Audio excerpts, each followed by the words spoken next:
Hello, my name is Simon and welcome to AFC Bournemouth Analysis. Here's my take on our 2-1 victory at Stoke City.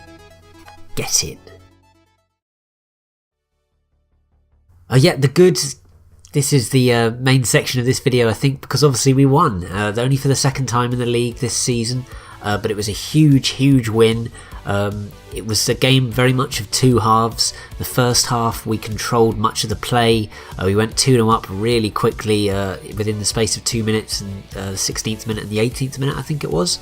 And then the second half we were pretty much under constant pressure from Stoke City, but without them really threatening too much. Obviously they scored as soon as Cook came on to bolster up the defence, but after that we were relatively comfortable. Obviously while you're watching it, it doesn't feel that way. It was terrifying, but we really showed two sides of our game.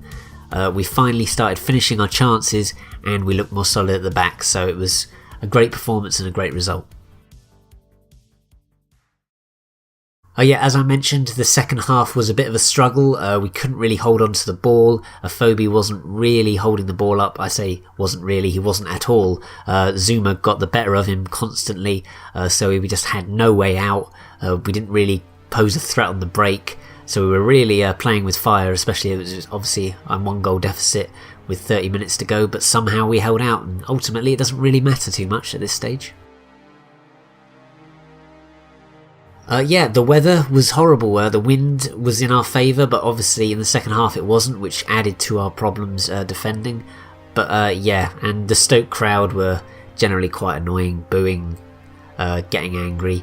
Although obviously we got accused of some terrible gamesmanship last season, I don't think we were as bad this time round, although obviously they've got it in their heads that we're like that, so who cares really. But yeah, the Stoke crowd and the weather were the most ugly elements of the game, I'd say. The best moment for me was Sermon's sweet finish. It was great movement by Smith on the right wing, and then he played in Stanislas, who smartly kept 3 players off and put it into the path of Sermon, whereas maybe earlier in the season Stanislas would have maybe snatched at a shot or something. There was a lot more composure to our play going forward than there has been at the start of the season, and we're finally looking like we're getting our attacking moves together. There's some great movement.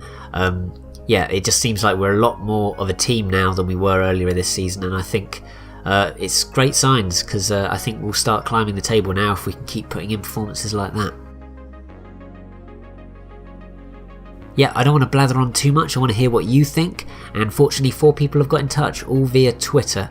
I did say on there I thought watching that second half aged me 20 years, and in response to that, Paul Warsash, it's Paul Warsash, it's a bit of a confusing name, but sorry, he said, "Me too, and I haven't got 20 years to play with." That second half was a nightmare. I genuinely thought when Stoke scored it was only going to be a matter of time until they turned the game around completely, but Bournemouth proved me wrong yet again. And also, AFCB Jamie got in touch and he said, "Stanislas in top 3 players and my favourite, so classy on the ball. We showed some resilience to hold on to the lead against hoofball tactics." I'm glad you mentioned Stanislas there, Jamie, because he was superb in that first half. Second half, all the players just battled gamely, but in the first half, some of the balls he was playing was superb. He played in Ibe as well, really well, for a great chance to make it 3-0.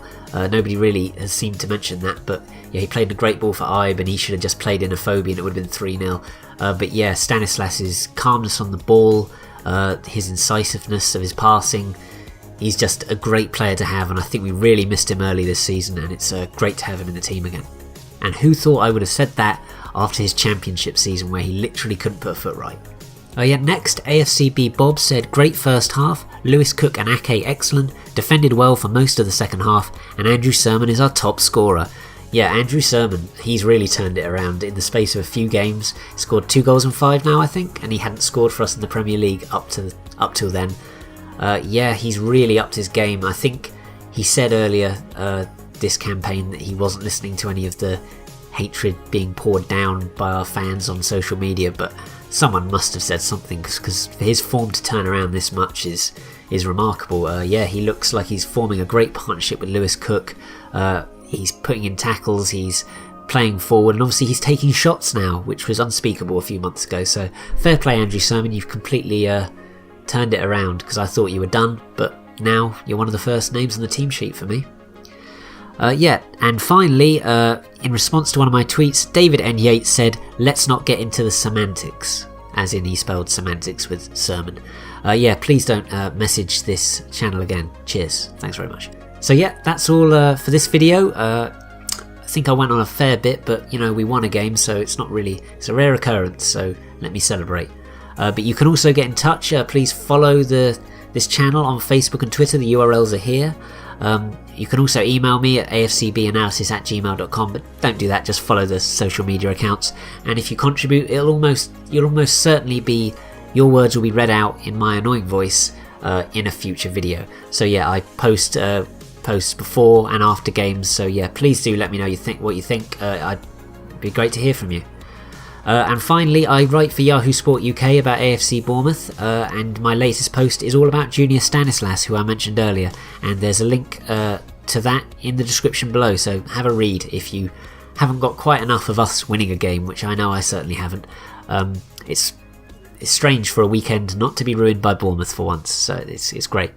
So yeah, that's all for this video. Thanks so much for watching again, and up the cherries in all departments.